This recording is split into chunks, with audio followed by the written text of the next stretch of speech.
ঢুকলাম আমি, তখন বললো তুই কি খাবি, নিয়ে আয় তোর খাবারটা। এবং আমি তখন স্যান্ডউইচ আর চা, এই হচ্ছে আমার খাবার। বললো ওই স্যান্ডউইচ রেখে দে ওটা। আর কি বলে এখানে মুড়ি ঘন্ট আছে, তারপর পুঁই শাক দিয়ে কি বলে ইলিশ মাছের মাথা দিয়ে করেছে, তারপরে মাছের চচ্চড়ি আছে, অমুক আছে তমুক আছে, নানান রকমের। এটা হচ্ছে কি, যখন থেকে আমি অভিনয় করি তখন আমার বোধই ছিল না 5 বছর কর্মজীবন কি বা অভিনয় জীবন কি বা সোর্স অফ ইনকামের জন্য করা, কোনোটাই বোধ ছিল না। তখন ছিল থিয়েটার তো প্রথম, তো থিয়েটারে যখন দেখছি এত লোক এত গান গাইছে, নাচছে, অভিনয় করছে, সব কিছু দেখে ভালো লাগছে।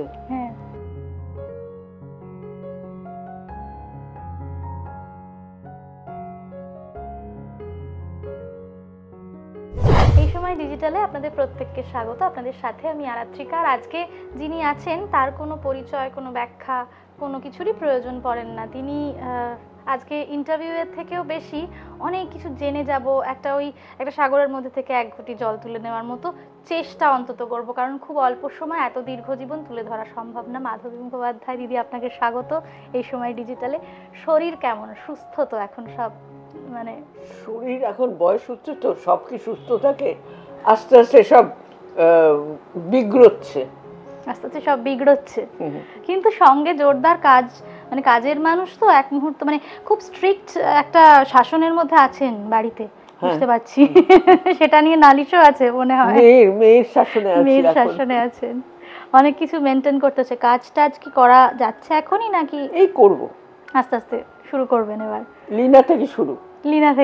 আচ্ছা, ওটা বোধহয় সব থেকে পরিবারের মতো জায়গা, সেজন্য বোধহয় ওটা বেশি কমফোর্টেবল জোন মনে হয়। আর মানে কাজ করতে এসেছি, মনে হয় একটা বাড়ি থেকে আরেকটা বাড়িতে আসলাম। ঠিক। অভিনয়টা প্রথম দিকে শুধু কর্মজীবন হিসাবেই বেছে নেওয়া এবং পেশা হিসাবেই বেছে নেওয়া, তারপর তার সঙ্গে এতগুলো বছর যাপন, আমি বলবো খুব একটা করতে ইচ্ছা করেছে তাই অভিনয় আসা? প্রথম কথা হচ্ছে কি, যখন থেকে আমি অভিনয় করি তখন আমার বোধই ছিল না 5 বছর কর্মজীবন কি বা অভিনয় জীবন কি বা সোর্স অফ ইনকামের জন্য করা, কোনোটাই বোধ ছিল না। তখন ছিল থিয়েটার তো প্রথম, তো থিয়েটারে যখন দেখছি এত লোক এত গান গাইছে, নাচছে, অভিনয় করছে, সব কিছু দেখে ভালো লাগছে। প্রথম প্রভাদেবী আমাকে নিয়ে আসেন মিনার্ভা থিয়েটারে। প্রভাদেবী আমার মাকে খুব ভালোবাসতেন, তো নিয়ে এসে প্রথম কে ডিরেক্টর? ছবি বিশ্বাস। আর অভিনয় কার সঙ্গে করছি? ছবি বিশ্বাস আর সরজু বালা দেবী। তো কাজে আমি তো ওই রকম মানুষদেরই দেখে এসেছি। প্রথম দেখতে দেখতে যা আমার মধ্যে ওরা ইনজেক্ট করে দিয়েছেন, সেই জন্যই যা হচ্ছে বাবা, আমার কৃতিত্ব নেই কিছু। বিশ্বজোড়া খ্যাতি যে মানুষটির, তার জীবনের এই অভিনয়, আমি আপনার এই বইটা পড়েই জানতে পারলাম, আপনার জীবনের বইয়ের শুরুর অংশে বেশিরভাগ ক্ষেত্রে আপনার মায়ের কথা, তারই তো অভিনয় নিয়ে একটা বিরাট লড়াই ছিল।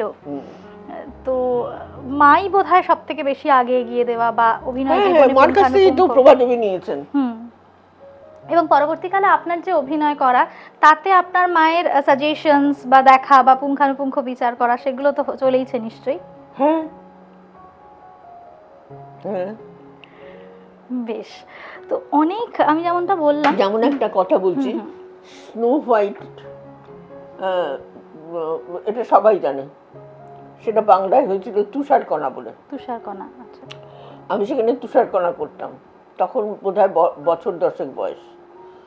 তো সেই সময় একটা জায়গা ছিল, ওই ওদের বামুনদের কথায় আমি হাসছি, হা হা করে হাসছি, কিছুতেই হাসতে পারছিলাম না এরকম ভাবে। তারপর মাকে এসে বললাম, মা আমি কিছুতেই হাসতে পারছি না, এবং সারা রাত ধরে মা আর আমি শুধু হাসতে আরম্ভ করলাম। এই হাসি প্র্যাকটিস করে তারপরে কিন্তু হাসলাম ওখানে। ছবি, এত কিছু করার পর ধারাবাহিক এখন করছেন, এবং এখন তো ধারাবাহিকটা শুধু বোধহয় ভালোবাসার তাগিদেই এখন কাজ করা নাকি, মানে সেটা তো নিশ্চয়ই।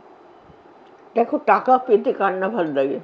টাকা পেলেই মনে হয় এটা কিনি, ওটা কিনি, সেটা কিনি।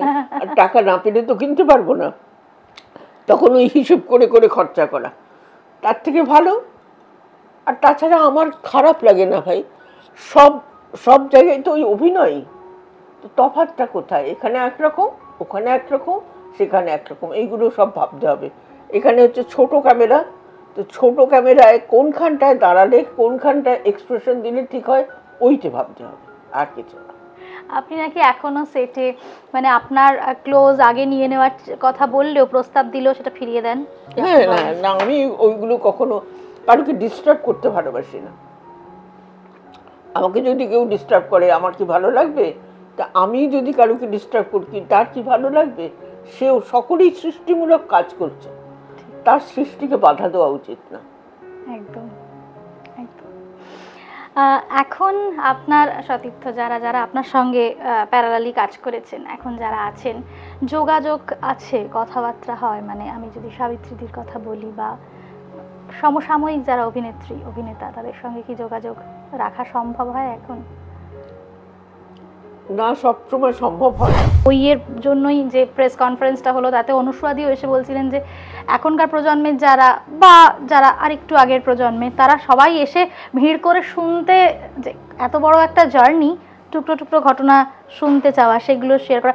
ও মানে সেটে বা কাজের জায়গায় বোধহয় সময় কাটাতেও খানিকটা ভালো লাগার বিষয় আছে, মানে আপনার ক্ষেত্রে আমি বলবো, যেহেতু আপনি বলেন যে টেকনিশিয়ানদের তারাও দাঁড়িয়ে রয়েছে, আমি কেন তাদের কাছ থেকে, আপনি বললেন সুবিধা নিতে তো আপনি চানই না, সময়টা তাদের সঙ্গে কাটাতেও বোধহয় তার সেটা বোধহয় বড় কথা নয়। বড় কথা হচ্ছে গিয়ে আমি কোথায় শিক্ষা পেয়েছি। আগে যাদের সঙ্গে কাজ করেছি তারা এগুলো সব ভীষণ মেনটেন করতেন, এখন কেউ মেনটেন করেন, এখনো অন্যরকম। কিন্তু আমি তো সেই পুরনো মানুষদের কাছ থেকেই শিক্ষা পেয়েছি, সেই শিক্ষায় শিক্ষিত। যেমন একটাই কথা বলি, যে কেউ ঘরের থেকে কোনো খাবার আনলে কেউ একলা খেত না। ঠিক। এই সব ইয়ে হয়ে গেল। একটা মহানগরের ঘটনাই বলি। মহানগরে শুটিং করছি আমি, আর প্রতি সংশোধনী সভা নাকি যেন একটা, সেখানে করছেন যত মহিলা শিল্পী আছেন সব, গীতাদি টিতাদি, কি বলে, অনুভাদি, মানে যত রকমের শিল্পী আছে সব, তারা সবাই এসছে। এবারে আমি বলছি, তোর কখন ব্রেক হবে? তাহলে ব্রেক তো ওরা দেবে, আমি তো জানি না। একটার সময় ব্রেক দিল, ওরা বসে আছে, আমরা তো কখন হয়ে গেছে, আয় আয় বসে আছি তোর জন্য। তো ঢুকলাম আমি, তখন বললো তুই কি খাবি, নিয়ে আয় তোর খাবারটা। এবং আমি তখন স্যান্ডউইচ আর চা, এই হচ্ছে আমার খাবার। বললো ওই স্যান্ডউইচ রেখে দে ওটা। আর কি বলে, এখানে মুড়ি ঘন্ট আছে, তারপর পুঁই শাক দিয়ে, কি বলে, ইলিশ মাছের মাথা দিয়ে করেছে, তারপরে মাছের চচ্চড়ি আছে, অমুক আছে তমুক আছে, নানান রকমের ফল। এক একজন এক একটা বাড়ি থেকে এক একটা এনেছে, এবং সেটা সবাই নিচে বসে সবাই মিলে খাচ্ছে। বললো খা। এই হচ্ছে গিয়ে তখনকার দিনের, আগেকার এই সময়টা ছিল, সবাই একলা কেউ খাবার খেত না। ঠিক। তো এখন অন্যরকম হয়ে গেছে। এখন কি খারাপ লাগে যখন আপনি তো কাজ করছেন নিজেদের মতো করে থাকা, এই বিষয়টা কি দুঃখ দেয় দিদি? কোথাও খারাপ লাগা তৈরি হয় না? যখন যেমন তখন তেমন থাকতে হয়, কিন্তু এর ভেতরে তো একজনের নাম বলতে পারি, সুচিস্মিতা। সুচিস্মিতাকে বললাম যে দেখো, একটা সময় গেছে যখন ভীষণ পাট শাক ভাজা আর ভাত এই খেতাম। তখন বললো, আমি বললাম এখন ইচ্ছে করে পাট শাক খেতে। তো ও একদিন পাট শাক ভাজা করে নিয়ে আসলো, বললো খাবে, খাও। তা আছে, এখনো সেই মানুষের মানসিকতা আছে, কিন্তু আমরা সেটাকে বার করে নিয়ে আসতে পারছি না। ওই বার করে নিয়ে আসতে হবে। টুকরো টুকরো অনেক কথা, যেমনটা বললাম খুব অল্প সময়, খুব সংক্ষিপ্ত সময় ধরে ফেলাটা খুব কঠিন বা সম্ভবই নয় কোথাও। তো তবু আমি কিছু কিছু বিষয় একটু জানতে চাইবো যে তখনকার সময় আপনার সঙ্গে যারা কাজ করেছে বা আপনার সহকর্মী যারা আপনার সঙ্গে সঙ্গে কাজ করেছে, তাদের সঙ্গে আপনার বন্ডিং, সব থেকে জোরালো বন্ডিং কার সঙ্গে ছিল, মানে সব থেকে কাছের বন্ধু ইন্ডাস্ট্রির যদি বলি? অনুভা গুপ্তা।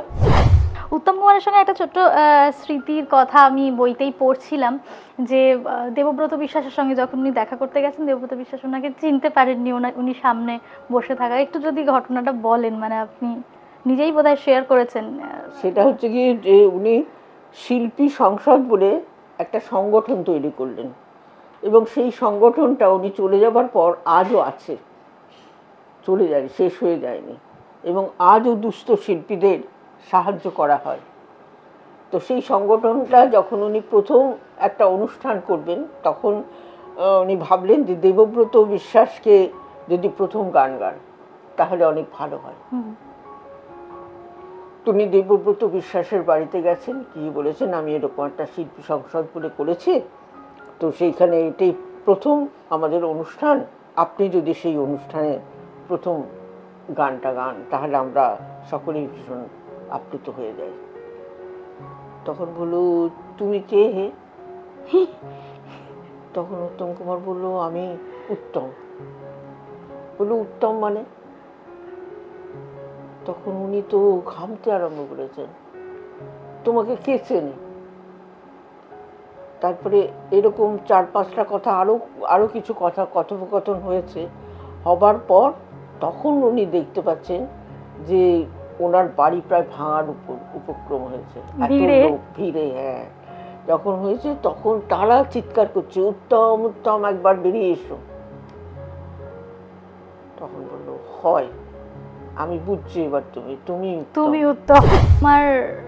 আপনার বিয়েতে বর কর্তা ছিলেন, তাই কি? উনি প্রস্তাব দিয়েছিলেন নাকি, মানে একটু শুনি ঘটনা। হ্যাঁ, ওটাতে লেখাও আছে। সকালবেলা উনি গিয়ে আমাকে জিজ্ঞেস করলেন কি করলে, ভয় করছে? আমি বললাম না। তখন বললো ঠিক আছে আমি করব, বরকর্তা হয়ে আসবো।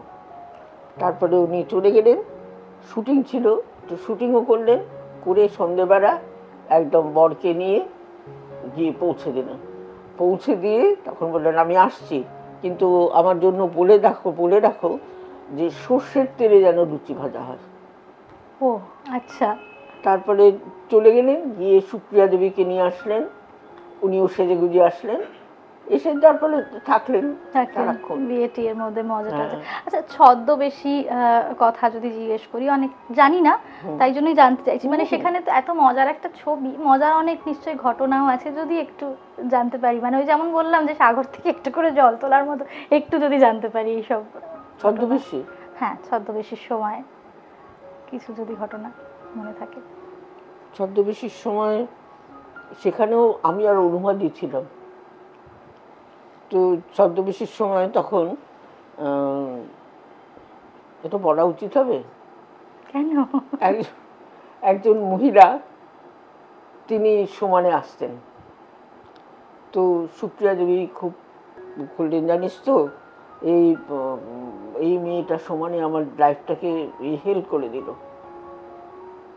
তাই ঠিক আছে, আসলেই দেখবো, অনুবাদী আসলেই দেখবো।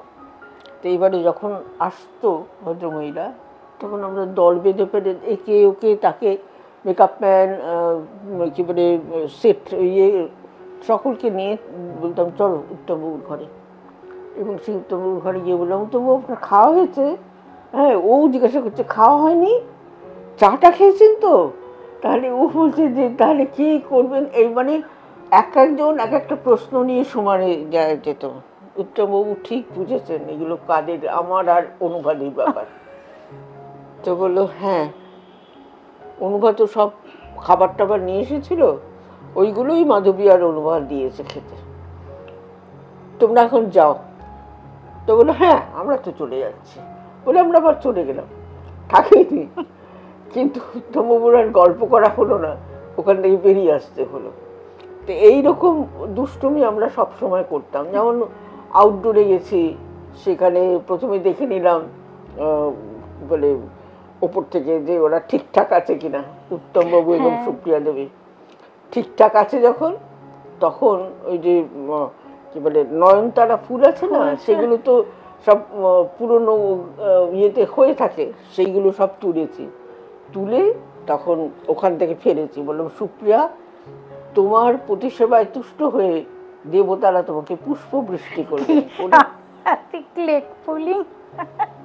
তো এইরকম বদমাইশি আমরা সব সময় করেছি। তা একটা শখ ছিল উত্তমবাবুর, কি জানো, সেটা 9 টাইমস 9 বার রিটেক হয়েছে। আচ্ছা।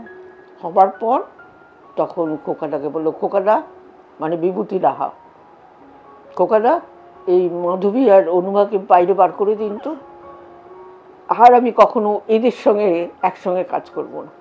মানে আমরা কিছুই করিনি, আমরা কিন্তু শুধু উত্তমবাবুর দিকে তাকিয়ে আছি। এইরকম এইরকম দুষ্টুমি আমরা অনেক করেছি। শুধু তাই নয়, উত্তমবাবু এমনি মানুষ হিসেবে খুব ভালো। যেমন কি বলে, যখন মনে হতো যে উনি একজন গার্জিয়ান, দাদার মতন মনে হতো, দাদা বা ভাসুর যেটাই বলো, এরকম গার্জিয়ান টাইপের আর কি। বাইরে আউটডোরে গেলে উনি সঙ্গে সঙ্গে সেই ইয়ে করতেন, সুপ্রিয়া দেবী রান্না করতেন, আর বললো মাধু কিন্তু এইখানেই খাবে, কাজে 3 জনে আমরা বসে খেতাম। সুপ্রিয়া দেবীর রান্না তো জয় জয়কার আছে। হ্যাঁ, ভালোই রান্না করেন। আর উত্তমবাবুর তখন একটু হার্টের কমপ্লেন হয়েছিল বলে খাওয়াটা সেই রকম ভাবে রেস্ট্রিক্টেড খাওয়া, ওটা সুপ্রিয়া দেবী করতেন। করে আমরা 3 জনে বসে খেতাম।